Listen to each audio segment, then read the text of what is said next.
পেহেলগাঁওয়ে জঙ্গি হানার পর দেশবাসী চাইছে কড়া জবাব। প্রস্তুত রয়েছে ভারত। অন্যদিকে এনআইএর যে প্রাথমিক তদন্তের রিপোর্ট, তাতে চাঞ্চল্যকর তথ্য সামনে আসছে যে লস্করি তৈবার সদর দপ্তরে বসে এই কাশ্মীরে একেবারে পেহেলগাঁওয়ে হামলার ছক কষা হয়েছিল।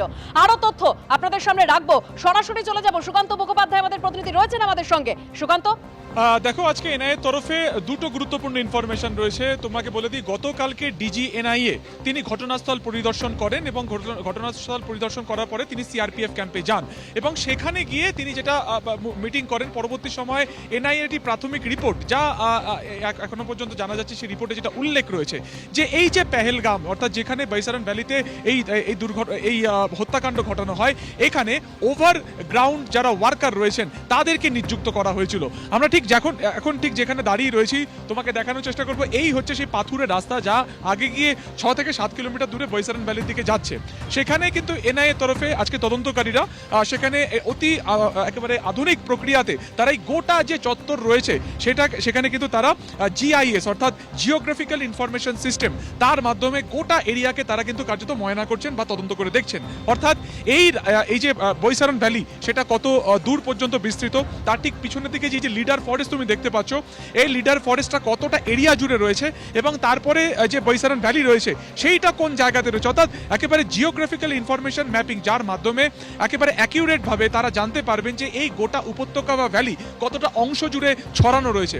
তার পাশাপাশি হচ্ছে এই গোটা উপত্যকার এন্ট্রি বা এক্সিট পয়েন্ট ঠিক কোথায় রয়েছে, অর্থাৎ এই যে সন্ত্রাসবাদীরা বা জঙ্গিরা যেখান থেকে বা যে রাস্তা থেকে তারা বৈসারন ভ্যালিতে ঢুকেছিলেন, এই হত্যাকাণ্ডের পর তারা কোন রাস্তাতে বেরিয়ে চলে যান, এই বিষয়টা কিন্তু জানার জন্য এই জিআইএস অত্যন্ত গুরুত্বপূর্ণ।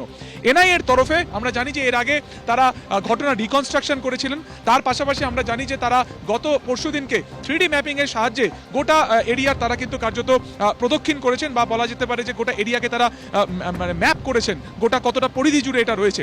আজকে যেটা ইনফরমেশন পাওয়া যাচ্ছে যে এই ঘটনার সময় যখন এই হামলা চালানো হয়, সেই সময় কিন্তু ওজিডব্লিউ অর্থাৎ যেটাকে বলা হচ্ছে ওভার গ্রাউন্ড ওয়ার্কার 14 জনকে নিয়োগ করা হয়েছিল। জিআইএস পদ্ধতির মাধ্যমে এনআইএ যখন আজকে ফের ঘটনাস্থলের তারা তদন্ত করেন, তার পাশাপাশি গতকালকে ডিজি এনআইএ এসেছিলেন, তিনি এখনো কিন্তু শ্রীনগরে উচ্চপদস্থ আধিকারিকদের সাথে বৈঠক করছেন। তার পাশাপাশি এনআইএ সূত্রে খবর, তাদের যে প্রাথমিক রিপোর্ট ইতিমধ্যে জমা পড়েছে, সেখানে কিন্তু একাধিক চাঞ্চল্যকর তথ্য রয়েছে। 14 জন ওভার গ্রাউন্ড ওয়ার্কার অর্থাৎ